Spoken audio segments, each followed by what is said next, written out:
ग्राहक पंचायत महाराष्ट्र संगमनेरच्या वतीने राष्ट्रीय ग्राहक दिनानिमित्त ग्राहक प्रबोधन व ग्राहक जागृती करून 25 डिसेंबर हा दिन राष्ट्रीय ग्राहक दिन म्हणून साजरी करण्यात आली आहे। ग्राहक पंचायत महाराष्ट्र संगमनेरच्या वतीने राष्ट्रीय ग्राहक दिनानिमित्त ग्राहक प्रबोधन व ग्राहक जागृती करून साजरा करण्यात आला।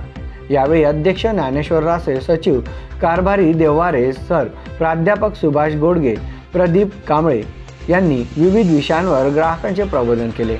ग्राहकांच्या हक्कांची जाणीव व्हावी, ग्राहकांमध्ये सजगता निर्माण व्हावी, ग्राहकांची फसवणूक होऊ नये यासाठी ग्राहक पंचायत महाराष्ट्र ही संस्था काम करत आहे।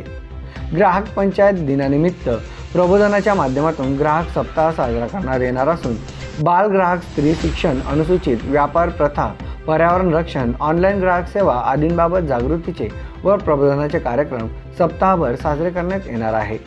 बिंदुमाता जोशी यांच्या अथक प्रयत्नाने लोकसभेमध्ये राष्ट्रीय ग्राहक संरक्षण कायदा हा कायदा पारित करण्यात आला। म्हणून 24 डिसेंबर हा जो दिवस आहे हा संपूर्ण भारतामध्ये राष्ट्रीय ग्राहक दिन म्हणून पाळला जातो आणि आम्ही ग्राहक पंचायत महाराष्ट्र या संघटनेचा आम्ही या ठिकाणी काम करतो। जागो ग्राहक जागो, ग्राहकांच्या मूलभूत हक्कासाठी ग्राहक पंचायत महाराष्ट्र ही संस्था संपूर्ण देशभर कार्य करते। मित्रांनो, ते आज आपण पाहतोय प्रत्येक ठिकाणी ग्राहक हा भरडला जातो, पण ग्राहकांमध्ये एक अशा प्रकारची कमजोरी दिसून येते। कुठलीही गोष्ट झाली तर त्याविषयी आपण झगडायला हवं की कुठली वस्तू तुम्ही एखादी वस्तू घेतली की सर्वप्रथम त्या ग्राहकाने त्या वस्तूचं बिल त्या दुकानदाराकडे घ्यावं।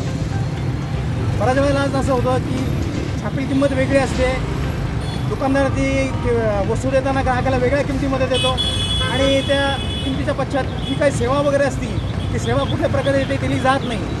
यासाठी MDTV साठी पूजा जाधव, नाशिक जिल्हा प्रतिनिधी।